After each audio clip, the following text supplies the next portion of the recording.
बिस्मिल्लाहिर्रहमानिर्रहीम। नाज़रीन, GNN के इस वीलॉग के साथ मैं हूं इमरान यकूब खान। आज इस वीलॉग में हम बात करेंगे PTI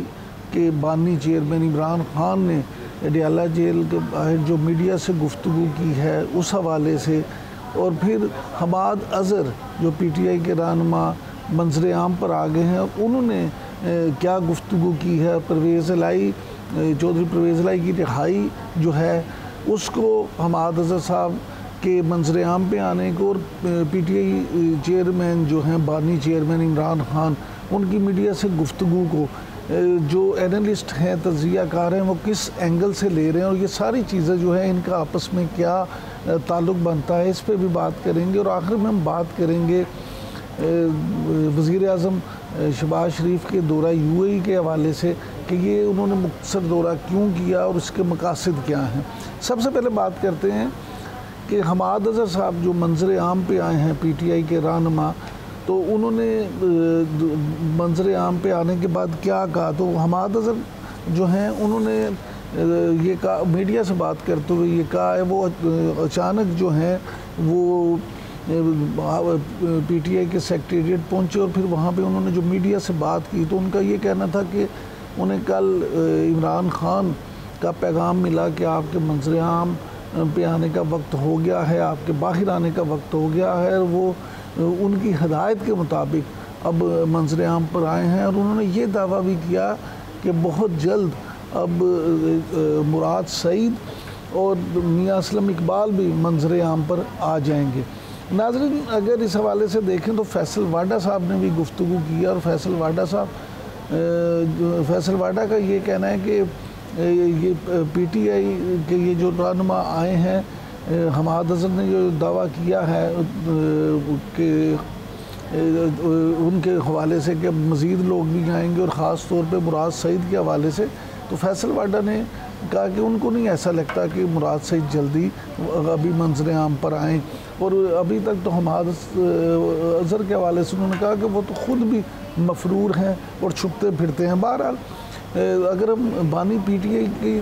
जो गुफ्तगू है उसके तनाजुर में देखें, तो बानी PTI ने ये कहा मीडिया से बात करते हुए कि जनाब 30 मई को उनका सुप्रीम कोर्ट के साथ मैच पड़ेगा, और उन्होंने बड़ी सख्त किस्म की गुफ्तगू भी की, और उन्होंने जो मुख्तलिफ 3-4 इशूज़ पे बात की, उनमें से सबसे अहम बात ये थी कि उन्होंने कहा कि रऊफ़ हसन पे जो हमला हुआ है, जो मरकज़ी सेक्रेटरी इत्तलाआत हैं, और GNN ऑफिस से जब वो एक प्रोग्राम में शिरकत के बाद वापस जा रहे थे, तो ऑफिस के करीब ही उन पे हमला हुआ, और उस हमले के नतीजे में वो ज़ख्मी भी हो गए। इस पे काफ़ी लेदे हुई, लेकिन उनका ये बानी चेयरमैन PTI इमरान खान का ये कहना है कि ये हमला उन्हें पता है कि रऊफ़ हसन पे हमला ये किसने करवाया है और किसने किया है, और जो शवाहिद नज़र आ रहे हैं वैसा नहीं है, लेकिन वो इस जो है इसका बदला भी लेंगे। उस जो मामले पे वो जो है पूरी तरह से उन्हें सारी चीज़ों का इल्म है। इमरान खान का ये भी कहना था कि जो तोशाखाना के इन पे केसेस बनाए गए हैं, हालांकि तोशाखाना के जो उन्हें तोहफे मौसूल हुए थे, वो तोहफे बेच कर उन्होंने बनी गाला की सड़क बनाई। और यहाँ उन्होंने कहा कि ये एक अजीब बात है कि अमेरिका को तो इस बात की इजाज़त है कि वो पाकिस्तान की हुकूमत गिरा दे, लेकिन अगर वो अमेरिका की तरफ से की जाने वाली साजिश को बेनकाब करे तो उन पर गद्दारी का मुकदमा बना दिया जाता है और चलाया जाता है। इस मौके पर इमरान खान ने कहा कि भले उनको आप फांसी पे भी लटका दें, लेकिन वो हक बात कहने से, अपनी बात कहने से बाज नहीं आएंगे। वो फांसी के लिए भी तैयार हैं, लेकिन अपने मौक़िफ़ में कोई तब्दीली नहीं लेके आएंगे। नाज़रीन, वापस आते हैं हम हमाद अज़हर की तरफ। तो हमाद अज़हर जो हैं वो जब मरकज़ी सेक्रेटेरिएट पहुँचे तो उस वक्त उन्होंने जो बातें की उसमें यह भी था कि वो पेशावर जाकर जो है वो वहाँ पे अपनी पेशावर हाई कोर्ट में जाकर वो अपनी ज़मानत कबज़ गिरफ़्तारी का जो मुकदमा उसमें पेश होंगे, और फिर उन्होंने कहा ये भी दावा किया कि अब जल्द ही दीगर जो रहनुमा हैं वो भी मंजर आम पर आ जाएंगे। नाज़रीन, चौधरी परवेज़ लाई की लाहौर में कोट लखपत जेल से रिहाई को भी मुख्तलिफ तज़किया कार जो हैं वो बड़े उसमें देख रहे हैं। और यहाँ ये सवाल पैदा होता है कि अचानक से ऐसी क्या सूरत हाल है, क्या ऐसे हालात बने कि PTI के लोग जो हैं ना सिर्फ उनको रहाई मिलना शुरू हो गई बल्कि रिपोर्ट जो रहनुमा थे वो भी मंजर आम पर आना शुरू हो गए। तो इस हवाले से कुछ लोगों का ये कहना है कि जो मौजूदा इस वक्त अदलिया और इस्टेब्लिशमेंट के दरमियान एक रिफ्ट चल रही है या एक तनाज़ुर की सूरत हाल है, एक तसादुम की सूरत हाल है, तो ऐसे में जो है वो अदलिया की तरफ से इस तरह के फ़ैसले जो हैं वो इसलिए दिए जा रहे हैं, इसलिए ये चीज़ें आ रही हैं कि ताकि वो ये साबित कर सके कि अदलिया जो है वो इंसाफ और मबनी फ़ैसले जो है वो कर रही है और अपने उस पर वो किसी का भी दबाव लेने को तैयार नहीं। दूसरी तरफ कुछ लोगों का ये भी मानना है कि इस्टेब्लिशमेंट भी थोड़ी सी वाक़यात के बाद डिफेंसिव हो गई है और तो कुछ लोगों का ये ख्याल है कि जो ग्रैंड डायलॉग की बात की जा रही है असल में ये सारे मामलात उसी तरफ जा रहे हैं और थोड़ी सी स्पेस दी जा रही है ताकि मुल्क में ऐसा माहौल बने कि जो सियासी कशीदगी है उसमें कुछ कमी आए और ग्रैंड डायलॉग शुरू हों और फिर जो है मामलात को उस तरफ ले जाया जाए कि जहाँ पे